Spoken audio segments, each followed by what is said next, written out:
Morning.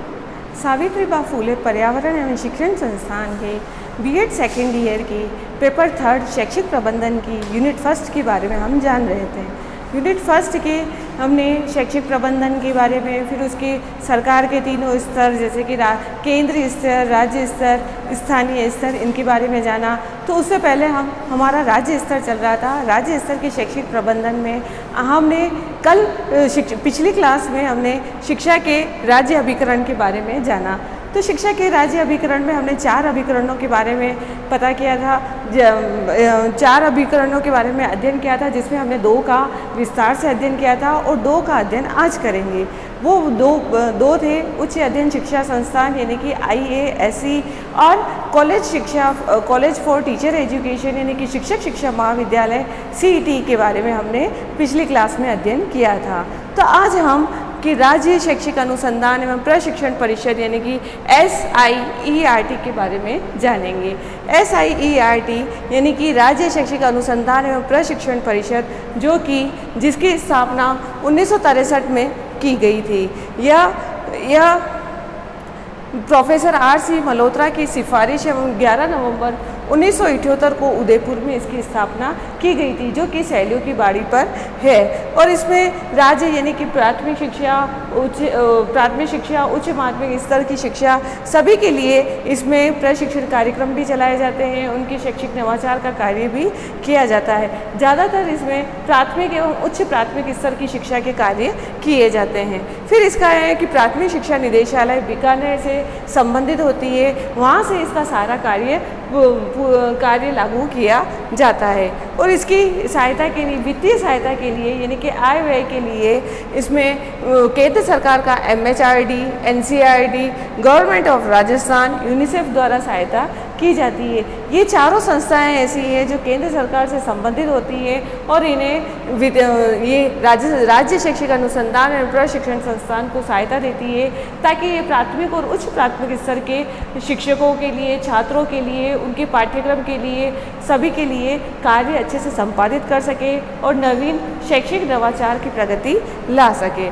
इसका कार्य है राज्य शैक्षिक अनुसंधान एवं प्रशिक्षण संस्थान SIERT का कार्य है कि पहले तो यह कक्षा प्राथमिक और उच्च प्राथमिक के लिए ही कार्य करती थी, लेकिन अभी वर्तमान में जब यह SCERT यानी कि 14 अगस्त 2018 से इसका नाम बदलकर राजस्थान राज्य शैक्षिक अनुसंधान एवं प्रशिक्षण परिषद हो गया, जिसके आधार पर कक्षा 1 से कक्षा 12 तक के विषयों का पाठ्यक्रम का निर्माण करना एवं उनमें संशोधन करना था।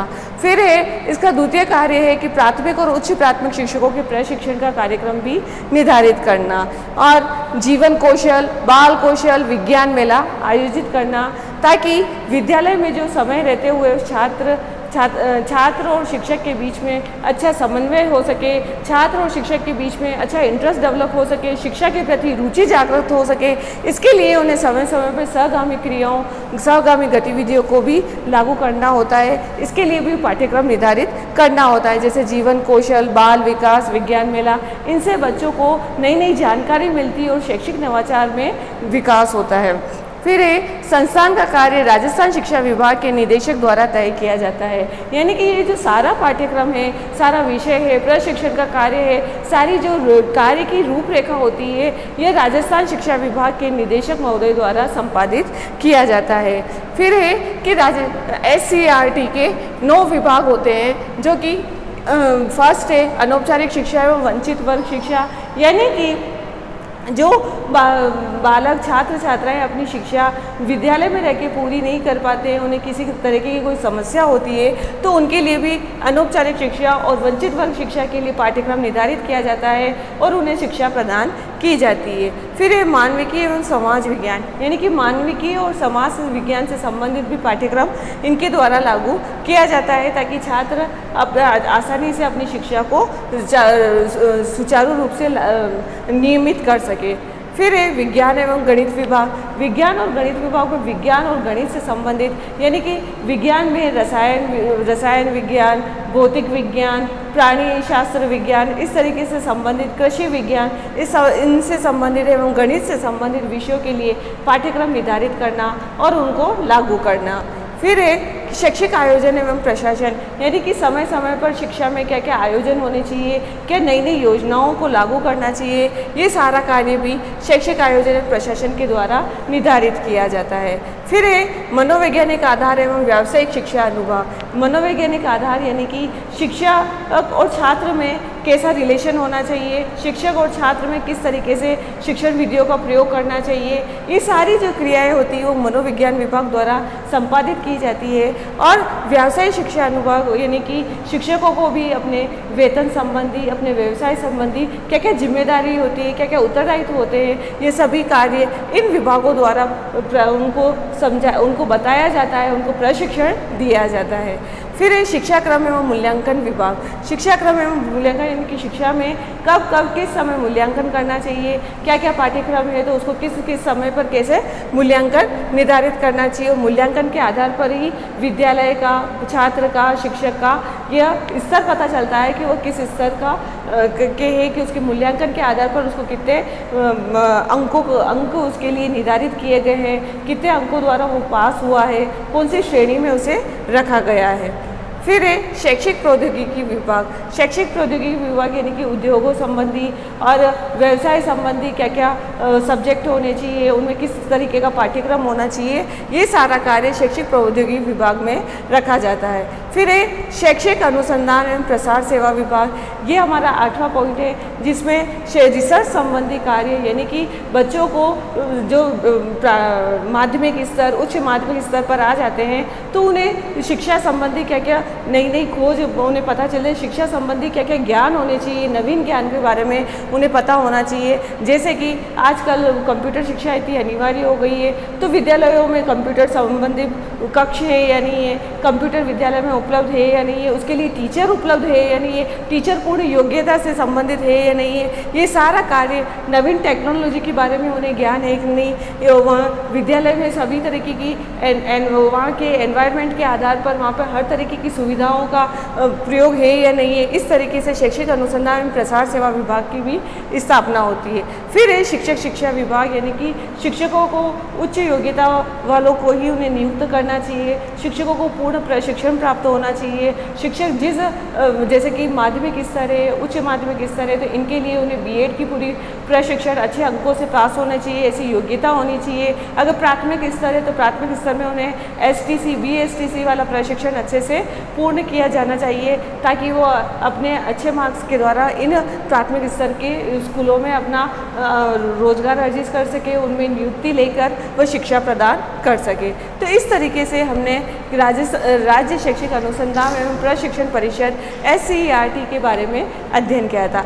अब हम जिला शिक्षा एवं प्रशिक्षण संस्थान, जो कि हमारा 4th पॉइंट है, जिसे हम डाइट के नाम से भी जाने जाते हैं, जिसे इंग्लिश में district institute of education and training कहा जाता है। तो ये जिला शिक्षा एवं प्रशिक्षण संस्थान यानी कि डाइट राष्ट्रीय शिक्षा नीति 1986 के आधार पर स्थापित की गई थी।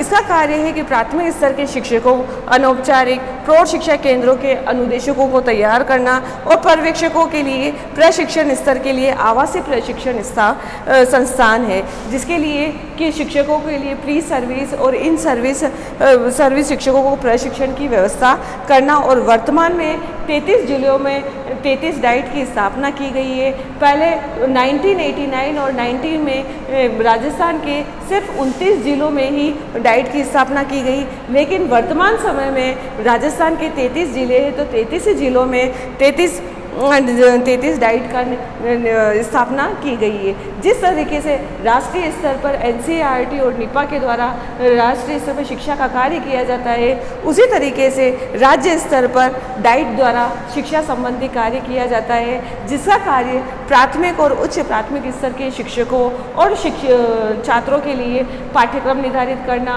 उनके लिए पाठ्यक्रम निर्धारित करना, प्रश्न पत्र का निर्माण करना, समय समय पर उन्हें को-करिकुलम एक्टिविटी यानी सहगामी क्रियाओं की गतिविधियों के लिए आयोजन करना, शैक्षिक गतिविधियों को भी निर्धारित करना और शिक्षकों के लिए STC की सुविधा प्रदान करना, ताकि STC प्रशिक्षण प्राप्त कर ही शिक्षक प्राथमिक और उच्च प्राथमिक स्तर पर अपनी नियुक्ति प्राप्त कर सकते हैं। तो जिला शिक्षा एवं प्रशिक्षण संस्थान यानी कि डाइट को भी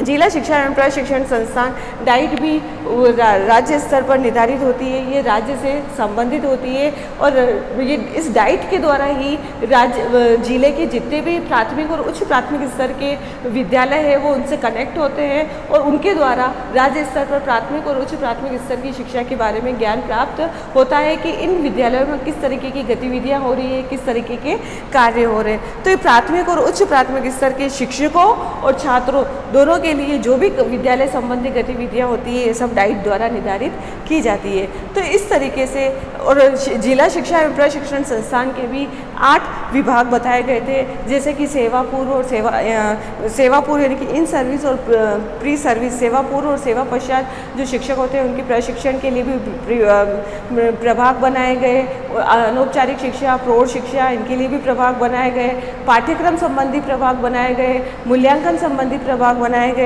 इस तरीके से योजना एवं क्रियान्वित प्रभाग बनाए गए। इस तरीके से डाइट यानी जिला शिक्षा एवं प्रशिक्षण संस्थान के लिए भी 8 प्रभाग बनाए गए। जिस तरीके से SIERT के भी 9 विभाग थे उस तरीके से जिला शिक्षा एवं प्रशिक्षण संस्थान के भी 8 प्रभाग बनाए गए। इस तरीके से आज हमने शिक्षा के राज्य अभिकरण के बारे में जाना।